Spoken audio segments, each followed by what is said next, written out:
السر اللي ما حدش هيقوله لك لو أنت طالب ثانوية عامة أو طالب جامعة، السر ده هو إنك تصحى بدري قدر المستطاع. الصحيان بدري حاجة مفيدة جدًا، جدًا، جدًا، جدًا ليك جسديًا وكل حاجة، وأصلًا في الدراسة إن أنت تصحى بدري هتلاقي إن في وقت كبير جدًا، جدًا، جدًا من الفجر لحد الصبح كده، وقت كبير جدًا تقدر أنت تلِم فيه أو تنجز فيه الحاجة اللي أنت عايز تنجزها. وقت فعلًا فيه بركة. أنا ماشية على النظام ده من ثانوية عامة، وثانوية عامة الحمد لله جِبت 91%، ثانوية عامة علمي رياضة. فيعني الموضوع فعلًا مهم جدًا، جدًا، جدًا، وأنا حبيت إن أنا أتكلم عليه، لإن شايفاه مهم وضروري جدًا إنك تمشي على النظام ده، خاصةً لو أنت طالب ثانوية عامة أو حتى طالب جامعة برضه.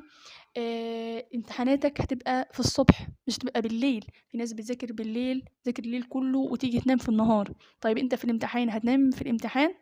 فأنت لازم من دلوقتي، من دلوقتي حالًا إن أنت تبدأ تنام بدري وتصحى بدري على قد ما تقدر. أنا عارفة الموضوع هيبقى صعب في الأول، لكن مع الاستمرار هتلاقي نفسك أنت فعلًا بتصحى بدري وتبقى مفوّق ومركّز في الوقت ده، لإن ده هيبقى بعد كده هيبقى وقت امتحان، فأنت لازم تبقى مفوّق ومركّز في وقت الامتحان.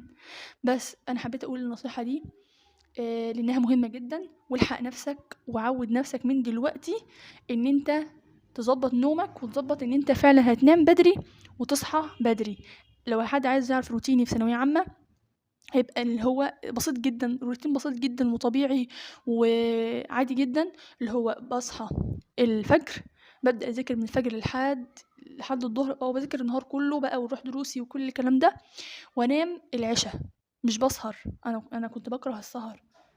السهر أصلًا يعني ده ضد الفطرة. يعني أنت فطرتك إن أنت بتنام الليل للنوم، والنهار للسعي والمذاكرة والكلام ده. بس أنا كنت ماشية على كده. أنا أنام العشا وأصحى الفجر وهكذا. بس.